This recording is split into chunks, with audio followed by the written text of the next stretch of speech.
another installment.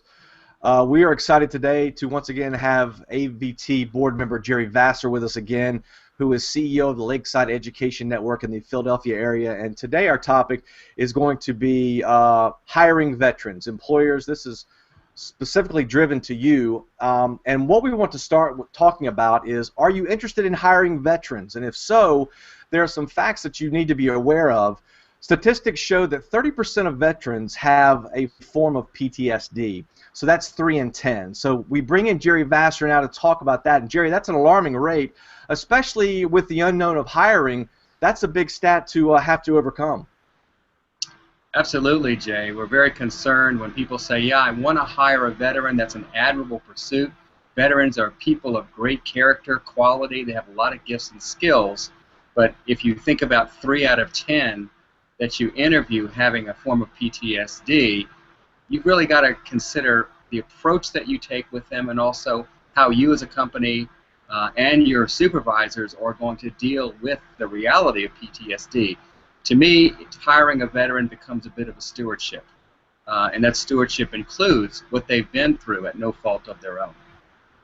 Well, again, the other process that we have to talk about is the interviewing process, because there has to be a certain tactic that you take when interviewing a veteran, and we've talked about this in the past, but let's expand on this and talk about how important is the interview process as an employer sits with a candidate who's had experience as a veteran.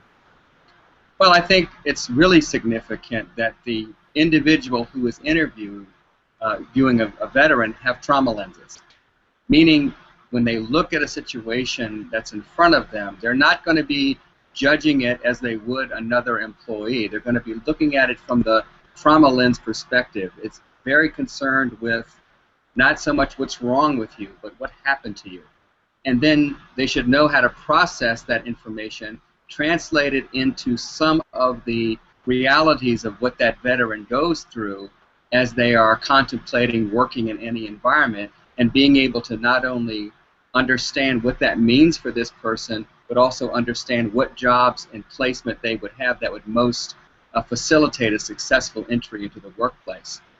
It takes listening skills, it takes understanding of the brain states, it takes an understanding of what trauma can do and the variety of responses that people can be triggered and what they will do when they're triggered, and then it takes a very keen awareness of what this individual will be like in the workplace. I think that takes some training and a little bit of practice by the supervisors who are interviewing our veterans.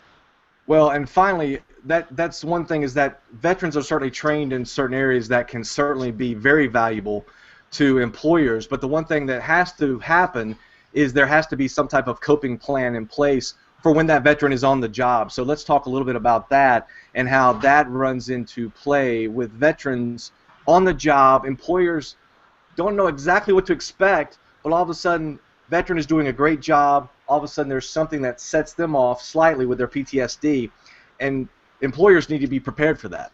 Right, absolutely, Jay.